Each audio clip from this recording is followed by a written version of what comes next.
mga bay, unya ng gabi ang Coronation Night sa 2026 Binibining Pilipinas.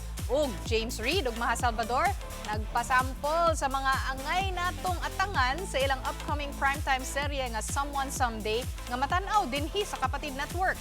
Mubalita ana si Chris Quijada gikan sa Radio 5 True FM Davao. Iba yung ibinigay din sa akin na tulong ng Itbulaga, 'di ba? Pandemic na pandemic pero winelcome nila ako. So nung sinabi ng aming promo team na mag-Itbulaga ako, sabi ko, na-excite talaga ako.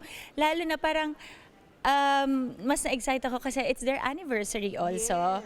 So kumbaga wala man ako dun sa araw na yon. Nasenti si Maha Salvador sa iyang pagbisita sa Dabarkad sa Itbulaga kagahapon para kini sa iyang umaabot nga teleserye comeback human mahimong mami kang Baby Maria. Sa Someone Someday, ato siyang maila, isip niya si Abby. Bilang isang mommy, mas alam ko na yung meaning ng love, ng pagsasacrifice. Si James Reid sab chilang sa iyang primetime drama comeback. Ang iyang karakter manggod nga si Jordan mura og siya raw sab mismo. Luckily, I can relate a lot to Jordan. He's a musician.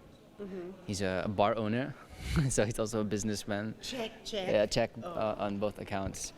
And also as a character, you know, especially with his friendship with Billy, how protective he is, how loyal he is, and I could super relate to my character, so I got lucky. Speaking of Catherine, mas chill pa si James kay ngilingig kaayo ning aktora. She's very, very friendly, super down to earth, extremely professional, and she's an incredible actress. So I'm very lucky. It made it very easy for me. Atangin sila karong July 27 sa Todo Max Primetime sa TV5 ug sa Netflix. Unya na ang Grand Coronation Night sa Binibining Pilipinas 2026. Star-studded ang mga host nga sila Miss Universe 1999 first runner-up Miriam Kiambao, Miss Grand International 2016 first runner-up Nicole Cordoves, Miss Universe Philippines 2014 MJ Lastimosa, ug ang Miss Universe 2018 Catriona Gray.